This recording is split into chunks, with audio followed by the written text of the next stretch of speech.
Si nous sommes rassemblés, c'est parce que tu as encore quelque chose à nous donner, Père.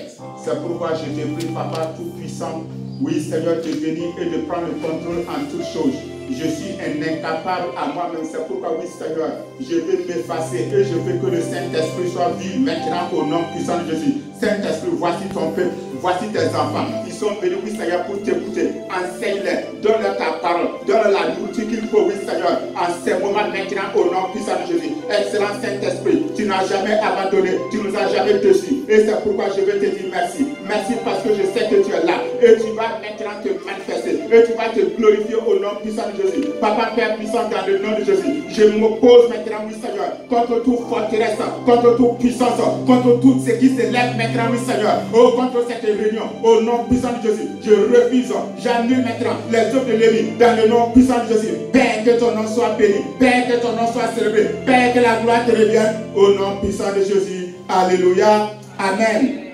Amen. Dieu est avec nous. Amen. Amen. Ne regarde pas autour de toi. La vie chrétienne, là, c'est une vie individuelle. Alléluia. Ne regarde pas ton voisin. Alléluia. Donc, nous allons partager ce thème-là. Comme le pasteur l'avait annoncé, nous sommes en train de prier sur les malédictions ancestrales. Donc, j'ai pris ce thème, j'ai dit non, comme on prie sur ça, nous allons méditer sur ça avant d'entrer dans la prière. Alléluia. Donc, nous allons parler ce soir les malédictions ancestrales. Comment y mettre fin dans nos vies. Alléluia. Et nous allons, dans l'introduction au livre des Galates 3, Paul pouvait dire car tous ceux qui s'attachent aux œuvres de la loi sont sous la malédiction. Car il est écrit, maudit est quiconque n'observe pas tout ce qui est écrit dans le livre de la loi et ne le met pas en pratique. Amen. Beaucoup de chrétiens ont une vie médiocre. Ils vivent bien en deçà de ce que Dieu a prévu pour eux. Ballottés par des échecs permanents, des cycles réguliers de multiples difficultés dans lesquelles ils sont solidement embrassés. Beaucoup sont arrivés à Christ en espérant que leur situation s'améliore. Mais elle n'a pas fait que s'empirer. Quelques-uns ont même dû remettre en cause l'utilité de leur conversion. Certains pensant que quelque chose ne tourne pas rond dans leur vie, d'autres en revanche en ignorent les causes. Lorsqu'on se débat durant plusieurs années avec des problèmes insolubles tels qu'un dénuement, telle qu'une pauvreté si atroce, il faut donc se mettre au sérieux pour en trouver la solution. En suppliant le Seigneur de nous montrer l'origine de tout ce que nous vivons. Le Seigneur te révélera certainement l'origine où proviennent, oui, que ça provienne soit de tes parents, soit de tes grands-parents, qui ont ouvert des portes. Et ces portes ouvertes-là ont amené la pauvreté, l'échec dans la famille. Amen. Vous serez surpris et choqués de découvrir l'impact du péché de nos pères sur notre vie. Il faut donc recourir à la parole de Dieu afin de trouver le moyen d'en sortir de ces malédictions. Il faut donc recourir à la parole de Dieu afin de trouver le moyen de sortir de ces malédictions. Gloire à Dieu, par Jésus-Christ notre Sauveur. Nous pouvons sortir de la malédiction de nos pères et stopper les effets dévastateurs sur nous et notre lignée. Je désire partager avec vous ces moyens que sont le jeûne du péché et comment sortir de la malédiction due au péché de nos ancêtres. Car la promesse est pour vous, pour vos enfants et pour tous ceux qui sont au loin en aussi grand nombre que le Seigneur notre Dieu les appellera. Actes chapitre 2, verset 39. Et nous arrivons au grand 1. Le jeûne du péché. Petit a, l'origine familiale. Tout être humain vient au monde avec un héritage spirituel, que ça soit bon, que ça soit mauvais. Avant la chute, Adam était à l'image de Dieu. Mais après sa chute, Adam engendra des hommes à son image, c'est-à-dire le gène du péché. Et ce gène, nous le possédons tous. Nous le possédons tous. Impossible de s'en défaire. Voilà pourquoi l'apôtre Paul dira: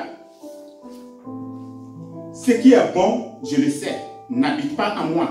C'est-à-dire, dans ma chair, j'ai la volonté, mais non le pouvoir de faire le bien. Car je ne fais pas le gain que je veux et je fais le mal que je ne veux pas. Romains 7, versets 18 à 19. Le gel du péché est donc inhérent à la nature humaine. Même chez les hommes pieux et justes de la Bible, certains de leurs défauts nous ont été rapportés. Dieu voulant montrer par là qu'il n'y a pas de bon, il n'y a rien de bon en l'homme. Amen. Alléluia. Amen. Donc en petit p, nous allons voir l'exemple d'Abraham et l'exemple de David. Alléluia. C'est ce qui est arrivé à la famille d'Abraham qui était liée par un esprit de mensonge jusqu'à la 3e génération. Abraham a menti que Sarah était sa sœur. Genèse 20, versets 2 à 5. Isaac, son fils, a aussi menti que Rebecca est sa sœur. Genèse 26, verset 7. Jacob a usé de mensonges pour usurper la bénédiction de son frère. Genèse 27, verset 20 à 23. Pour cette famille, le mensonge était une plaie qui se propageait de père en fils. Et nous remarquons que même les problèmes d'Abraham ont été transmis à son fils Isaac. Ces liens influencera aussi la vie de Jacob, mais c'est à partir de lui que Dieu a décidé de délivrer cette famille. C'est pourquoi il a changé le nom Jacob en Israël pour marquer un nouveau départ. Il a aussi la famille de David, qui était influencée par l'esprit d'immoralité sexuelle. David le père a commis l'adultère avec la femme d'Uri. 2 Samuel 11, verset 2 à 4. Son fils Amon a commis l'inceste avec sa demi-sœur. 2 Samuel 13, verset 10 à 14. Absalom, son fils, a couché avec les femmes de son père devant le peuple. 2 Samuel 16, verset 22. Salomon, dans sa vieillesse, a eu le cœur détourné de Dieu à cause des femmes. 1 Roi 11, verset 1 à 16. En voyant ces deux familles, on comprend si bien que ce n'est pas l'intervention de Dieu, elle était soumise à des forces invisibles, des esprits familiers, qui s'agirait de transmettre des malédictions du père au fils. Nous voyons aussi Moïse qui a vu la colère. Pierre a renié son maître. Bref, à tous ces grands noms de la Bible, une faille est associée afin qu'il paraisse que Dieu seul est bon. Luc 18, verset 19. Comme Jésus l'a pu l'affirmer. Alléluia. Et nous arrivons au petit C. Les portes d'entrée des esprits. Le fondement de la famille est le socle sur lequel est bâti son présent et son futur. Mais il est important de savoir que tout ce qui nous arrive en bien ou en mal a une origine antérieure à notre vie actuelle. Ainsi, les esprits de famille dont il est question sont issus des différentes adorations et alliances que nos familles ont contractées avec eux. En le faisant, nous nous sommes mis sous la protection et nous avons mis à leur disposition tous nos biens et richesses afin de les servir et de les honorer. Ésaïe 26, verset 13. C'est pourquoi il nous réclame aujourd'hui pour nous détruire. Luc 22, verset 31 à 32. Les esprits de famille sont souvent des messagers destructeurs, ça veut dire des sorciers, de la famille pour nous empêcher de suivre le chemin que Dieu a tracé pour nous. Mais aussi, pour nous obliger à revenir en arrière afin de les adorer.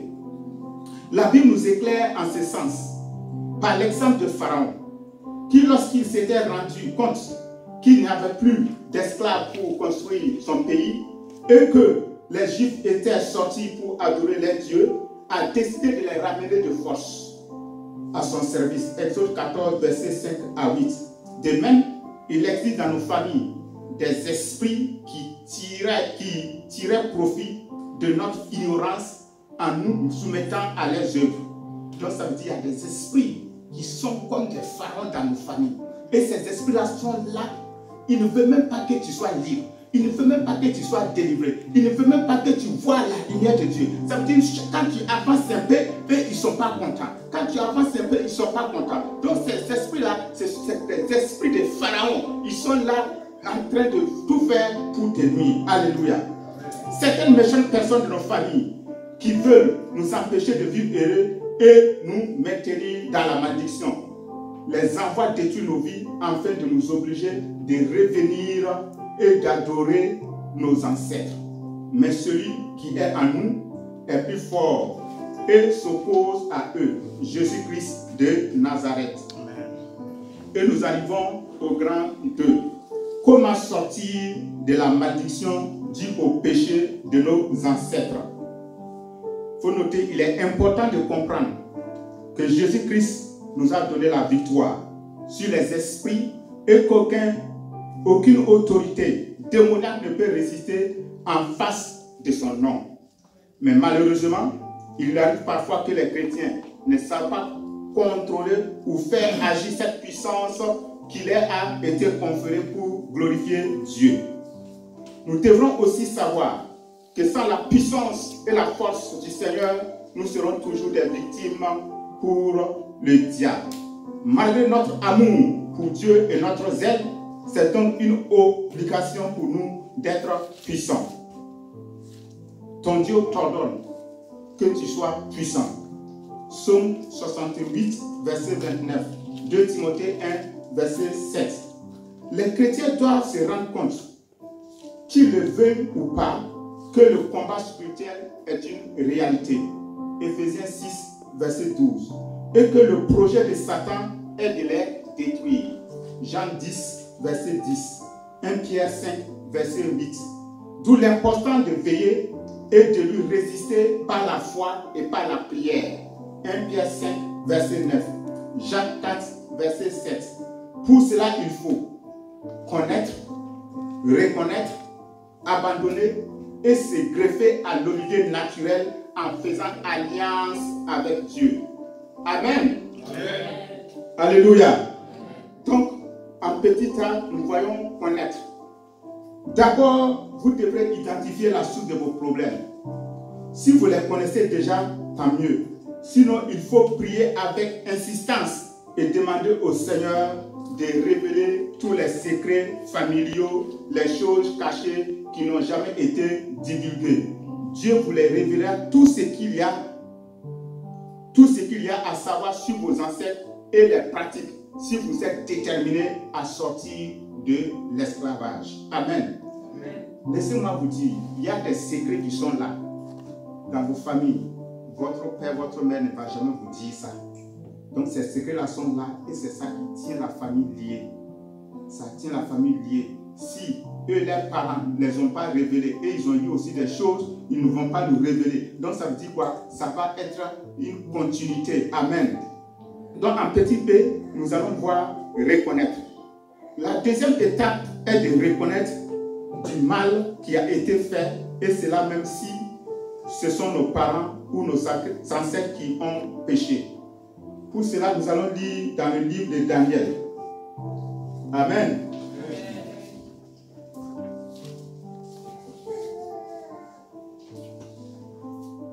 Daniel 9, il a écrit: la première année de Darius, fils d'Asyris, de la race de Médès, lequel était devenu roi du royaume des Chaldéens, la première année de son règne, moi, Daniel, je vis dans les livres qu'il devrait s'écouler 70 ans après les ruines de Jérusalem, après le nombre des années dont l'Éternel avait parlé à Jérémie le prophète.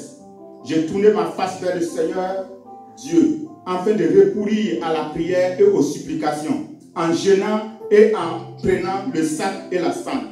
Je priai l'Éternel, mon Dieu, et je lui fis cette confession: Seigneur, Dieu grand et redoutable, toi qui gardes ton alliance et qui fais miséricorde à ceux qui t'aiment et qui observent tes commandements. Nous avons péché, nous avons commis l'iniquité, nous avons été méchants et rebelles, Nous sommes détournés de tes commandements et de tes ordonnances. Nous n'avons pas écouté tes serviteurs, les prophètes, et qui nous ont parlé en ton nom à nos rois, à nos chefs, à nos pères et à tout le peuple du pays. À toi, Seigneur, la justice et à nous la confusion de face. En ce jour, aux hommes de Juda, aux habitants de Jérusalem et à tout Israël, à ceux qui sont près et à ceux qui sont loin, dans tous les pays où tu les as cherchés à cause des infidélités dont ils se sont rendus coupables envers toi. Seigneur, à nous la confusion de face, à nos rois, à nos chefs, à nos pères, parce que nous avons péché contre toi. Auprès de toi, Seigneur, auprès de toi, Seigneur, notre Dieu, la miséricorde et le pardon, car nous avons été rebelles envers lui. Nous n'avons pas écouté la voix de l'Éternel, notre Dieu, pour suivre les lois qu'il a mises devant nous et les serviteurs, les prophètes. Tout Israël a transgressé ta loi et s'est détourné pour ne pas écouter ta voix.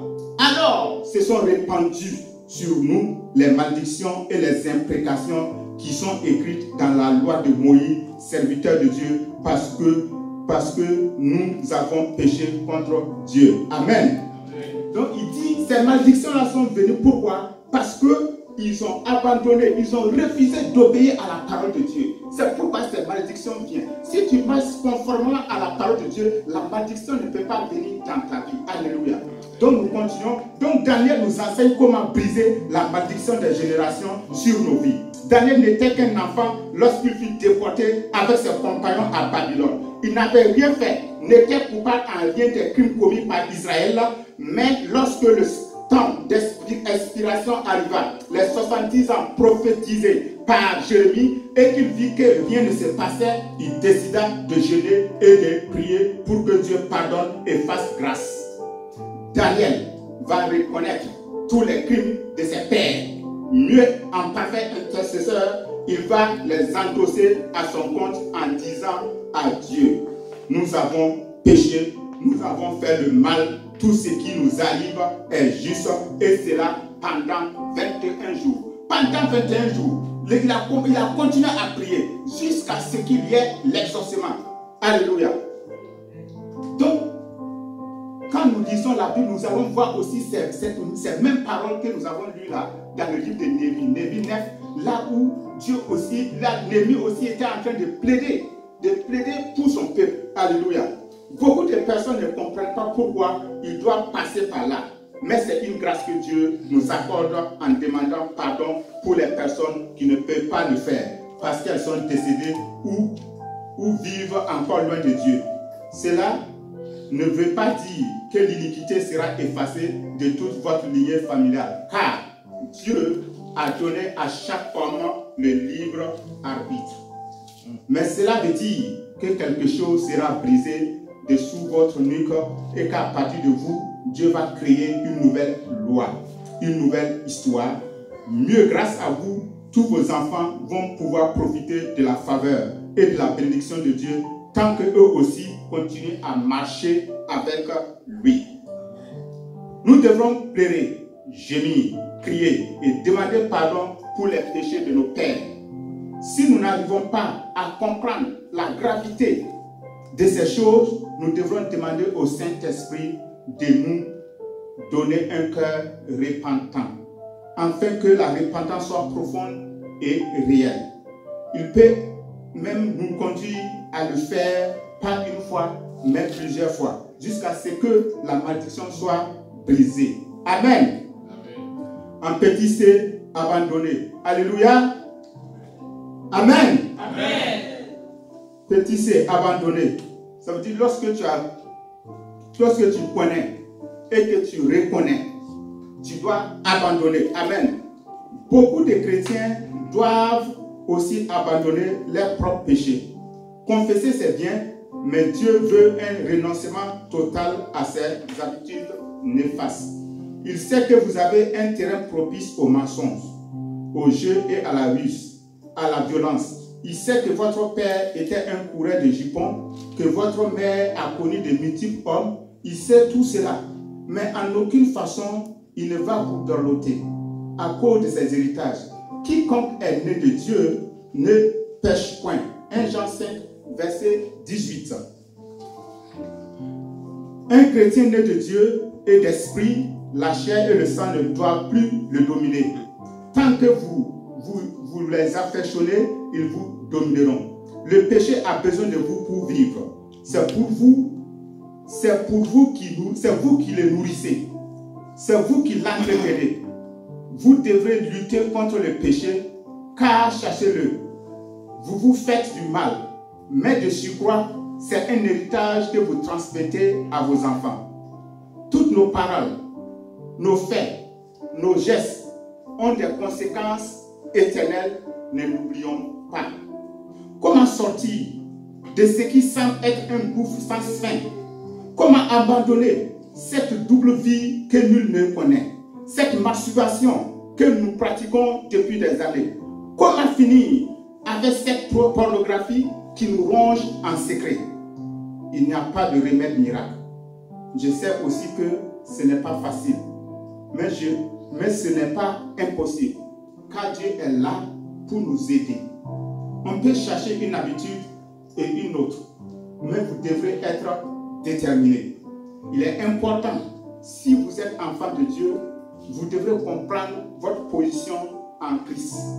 Et qu'une sainte colère vous envahisse face à ce que le diable veut faire de vous. Vous devrez savoir que votre Dieu, que votre volonté est déterminante dans la délivrance. Le diable ne peut pas lier votre volonté. Et s'il le fait, demandez à Dieu de libérer votre volonté afin que vous puissiez le servir et lui appartenir et lui obéir. Il y a des moments où vous aurez le dessus et des moments où l'ennemi aura le dessus. Mais cela ne détermine pas le combat. Dieu ne livre pas ses enfants au bon plaisir de l'ennemi. Il veut vous faire comprendre que la persévérance est importante. N'abandonnez pas, même si il vous semble que vous avez perdu d'avance. Luttez pour votre liberté et soyez motivés par le fait de laisser un héritage spirituel sain à vos enfants. Petit D.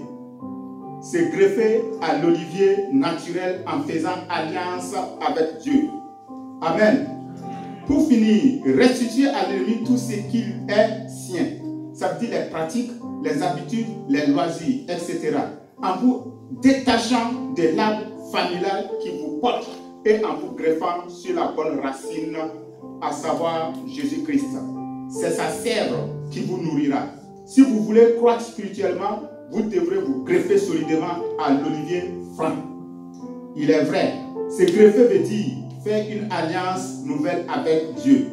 Il est vrai que nous sommes déjà dans l'alliance nouvelle en Jésus-Christ, mais certaines situations, pratiques, occultes, consécration démoniaque exigent que nous renoncions à ces serments, à leurs effets et avantages et que vous fassiez alliance avec Dieu en confessant de votre bouche que ce que vous voulez servir le Seigneur. Vous devez dire à Dieu, le Père, de vous transporter entièrement en esprit, en âme et en corps, et ton corps dans son royaume. Colossiens 1, verset 13.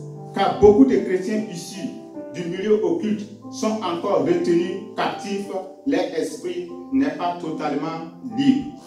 Vous devrez impérativement prier avant de vous endormir. Parlez à votre esprit et interdisez-lui de sortir de nuit et de participer à quelque cérémonie occulte que ce soit. Vous devrez dire au diable que vous êtes libre de choisir qui vous voulez suivre et lui ordonner de vous libérer. Alléluia. Amen. Vous devrez vous défaire par la prière de tout ce dont vous avez connaissance et annuler les choses en invoquant le sang libérateur de Jésus. Vous pouvez être amené à le faire plusieurs fois en multipliant les jeûnes et les prières. Les pactes, notamment ceux où le sang est versé, sont lourds de conséquences. Entretenez-vous par la parole de Dieu, par la méditation, par la louange et entourez-vous de personnes saines. Certaines choses vous quitteront d'elles-mêmes lorsqu'elles ne trouveront plus matière à être nourries en vous. Mais si le diable voit que vous marchez clopin, et que votre consécration n'est pas totale, il ne vous lâchera pas, persuadé qu'il peut encore vous faire revenir dans son sillage. Organisez-vous de manière à avoir un programme de prière quotidien et restez fidèle à ce programme. Sans la prière, vous n'irez nulle part et aucune victoire sur l'ennemi ne vous sera accordée. Au fur et à mesure de votre attachement à Dieu, il vous enseignera à distinguer ce qui est saint de ce qui est profane. Lévitique 10, verset 10. Vous devrez toujours faire les bons choix et lui obéir en toutes choses. Dieu fera couler cette bénédiction lorsqu'il verra que vous avez coupé net avec l'olivier sauvage dont vous étiez issus. Souvent, nos bénédictions sont morcelées car notre consécration n'est pas totale. Alléluia. Amen. Amen. Amen. Alléluia. Amen. Alléluia. Amen. Amen. Alors, vous voyez, la parole de Dieu nous dit dans le livre de Osée 4, verset 6. Il dit, par manque de connaissance, mon peuple est détruit. Par manque de révélation, ça c'est dans le Proverbe, mon peuple est sans frein. Donc il dit, par manque de connaissance, mon fils ne réussit pas. Par manque de connaissance, mon fils n'avance pas. Par manque de connaissance, mon peuple est limité, mon peuple est bloqué. Alléluia. Pourtant, nous voyons dans la parole de Dieu. La parole de Dieu dit quoi? Il nous dit, Dieu a un plan de bonheur pour nous. Jérémie, un plan de bonheur pour nous. Dieu a un plan de bonheur pour nous. Alléluia. C'est Dieu merveilleux a un plan de bonheur pour chacun de nous. Un projet de paix et non de malheur. Et ce Dieu-là, il fait toutes choses bon en son temps. Alléluia. Il dit que je veux que tu prospères à tous égards, comme l'état de ton âme. Ce Dieu-là ne te veut pas du mal. Ce qu'il veut en premier pour toi, c'est que tu sois bien. Quand vous vous rappelez de la parole de Dieu, vous voyez qu'Abraham, pour qu'il soit béni, il fallait qu'il quitte la famille. Il fallait qu'il coupe les liens. Il fallait que tous les liens qui le liaient à ses parents soient coupés. C'est pourquoi Dieu va lui dire, quitte ta patrie, quitte ta nation, quitte ta famille et va là où je vais te dire. Alléluia. Quand il a obéi, nous voyons par la suite qu'il est devenu une bénédiction et il est devenu une bénédiction pour les autres. Alléluia. Amen. Il est devenu une bénédiction et une source de bénédiction pour les autres. Donc ce Dieu, il nous aime. Nous marchons avec Dieu. Nous aimons Dieu.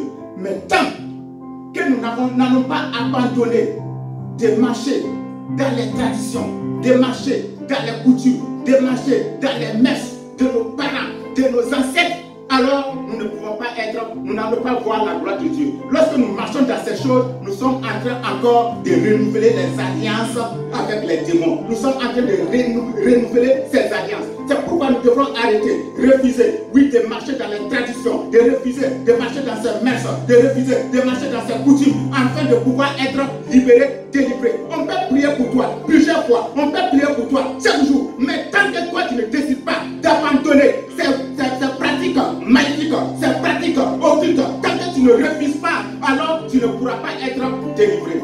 Amen. Donc notre Dieu, il a un plan de bonheur. Il a un plan de bonheur pour nous. Amen. Ce Dieu-là, il continue de nous dire. Il dit, le péché c'est quoi? Le péché, c'est lorsque nous transgressons la parole de Dieu. Et le péché c'est quoi? C'est lorsque nous désobéissons. Nous désobéissons à la voix de l'Éternel. Lorsque la parole de Dieu dit, tu ne dois pas calomnier ton frère, et que toi tu calomnies ton frère, ça veut dire que tu as fait confiance à l'esprit de calomnie qui est derrière cette parole. Alors, pourtant, l'apôtre Paul nous dit dans le livre de Colossiens 3, verset 8, il dit renoncer à toutes ces choses. Quelles sont ces choses? La colère, l'animosité, la méchanceté, la calomnie et toutes les choses déshonnêtes. Que ça ne sort même pas de votre bouche. Donc l'apôtre Paul nous appelle à renoncer à ces choses. Alléluia. Lorsque nous renonçons à ces choses, alors nous allons marcher d'une manière digne du Seigneur. Je vous laisse un exemple. Lorsque Dieu te révèle, tu cherches un concours, Dieu te révèle. Toi-même, tu sais que c'est Dieu qui t'a révélé. Soit dans ton sommeil, soit en songe, il te révèle, il dit, fais ce concours. Et toi, tu te lèves, tu pars, tu fais un autre concours. Parce qu'il y a un autre concours qui est mieux payé que ce concours. Toi, tu passes et fais ce concours. Ça veut dire que tu as désobéi à la parole de Dieu. Et lorsque tu désobéis, toi, tu ne sais pas ce qui vient demain. Toi, tu ne sais pas ce qui vient. Toi, tu as les yeux pour regarder ce qui est là aujourd'hui. Mais notre Dieu est le Dieu omniscient, qui connaît toutes choses. Ce qui n'est pas encore arrivé, lui connaît ça. Si lui te dit de faire ce concours, même si ce concours est payé 1000 €, fais-le. Il sait pourquoi il dit de le faire. Parce qu'il sait qu'après, ton avancée va être bien. Mais si tu refuses, tu fais un concours où tu gagnes 2000 €, ça veut dire que tu vas gagner 2000 €, mais tu seras bloqué. C'est pourquoi nous devons prier et demander à ce que Dieu ouvre nos oreilles pour qu'à chaque fois, quand il nous parle, que nous puissions le recevoir et pouvoir marcher conformément à sa parole. Amen. Un deuxième exemple, je veux me marier. Il me dit, celui-là c'est ton mari. Et quand tu le regardes, c'est comme il n'a rien. Tu dis non. Dieu t'a dit, toi-même tu es convaincu que Dieu t'a dit ça. Et tu dis non. Tu prends celui qui est déjà riche. Pourtant, celui qui est déjà riche, il est déjà au sommet. Ça veut dire d'ici quelques années, il va commencer à descendre. Mais celui que tu vois qui apparemment n'a rien là, d'ici 2 ans, il est en train de monter. Il est en train de monter. Il est en train de monter. Donc nous devons, il faut que nous écoutons la voix de Dieu. C'est ça qui va nous délivrer. C'est ça qui va nous libérer. Et c'est ça qui va nous faire du bien. Acclamons le roi des rois. Alléluia. Amen. Alors, nous allons conclure. En conclusion, Dieu est fidèle. Ses promesses se sont toujours accomplies et ses prédictions sont pour 1000 générations. Mais si et seulement si nous obéissons à la voix en gardant son alliance, le chrétien doit s'efforcer par la grâce de Dieu de sortir du monde et de se séparer de tout ce qui peut entretenir les liens diaboliques dans sa vie. C'est une séparation sincère d'avec le monde que repose la délivrance du chrétien. Quiconque prend un bien, une chose de ce monde sous la puissance du malin, donne en contrepartie une portion de sa vie au diable et à ses démons qui sont là pour égorger, pour détruire, égorger et dérober. Jean 10, verset 10. C'est là ce qui fait la différence entre servir Dieu et servir le diable. Ne faut-il pas mieux lui obéir afin d'hériter la vie, nous et nos enfants? Alors disons comme Josué, moi et ma maison, nous servirons l'Éternel. Josué 24, verset 15. Nous acclamons le roi des rois. Alléluia. Amen, amen, amen, amen, amen. Alléluia. Amen.